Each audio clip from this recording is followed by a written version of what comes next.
Hi, I'm Andreas Ytterstrom and I'm here to have a presentation about the conflict in the Ukraine. The first thing you will notice is that I don't have the Ukrainian flag on the top of the slide. Um that's because the conflict is in the Ukraine is really about Ukraine, or of course it is, but it's mainly about Crimea. So what is Crimea? Crimea is a peninsula in Eastern Europe. It's situated south of Ukraine and southwest of Russia. It used to be owned as of Russia, but was gifted to Ukraine as a temporary gift. The president of Russia who did this temporary gift thing later on died, so Crimea was now a permanent gift from Ukraine to from Russia to Ukraine. Yeah. So what is the actual argument about? The majority of Crimea sees themselves as Russian, so they want to live like home, and home is in Crimea, or in this case Ukraine, since Crimea is owned by Ukraine. So they want to live in Russia. So since the majority sees themselves as Russian citizens, the support is big from the 2.3 million people who actually lives in Crimea. The biggest reason for Russia or Putin for wanting Crimea is the Russian marine base. It was one of the biggest they have, and it still is.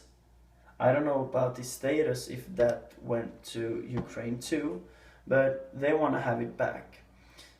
They won a lot of battles from the marine base, and it's a big, they have big use for it if it's a third world war.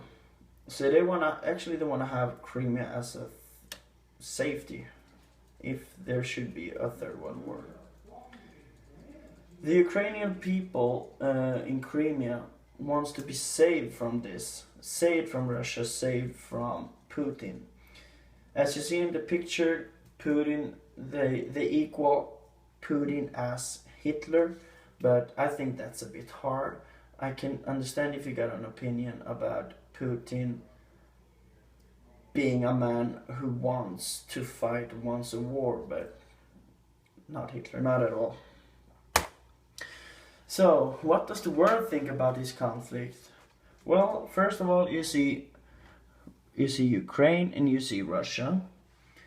And of the beach yellow color, they express their concern of the situation and wish for a peaceful solution. This is countries like Brazil and South Africa.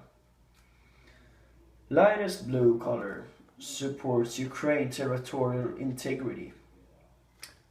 Example of these nations is China and Mexico.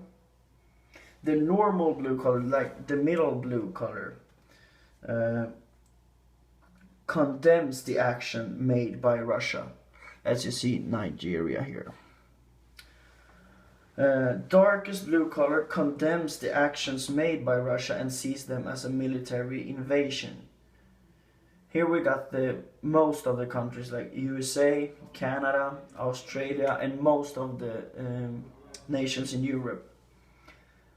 The purple colored nations supports Russia and think that it's Ukraine should give it back to Russia since it was there in the beginning.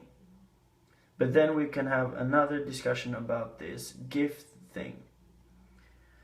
The pink color supports Russia, but mainly for their own sake. So they might have a connection to Russia, so they might win something from Russia owning Crimea. And of course, the gray parts have no official statements.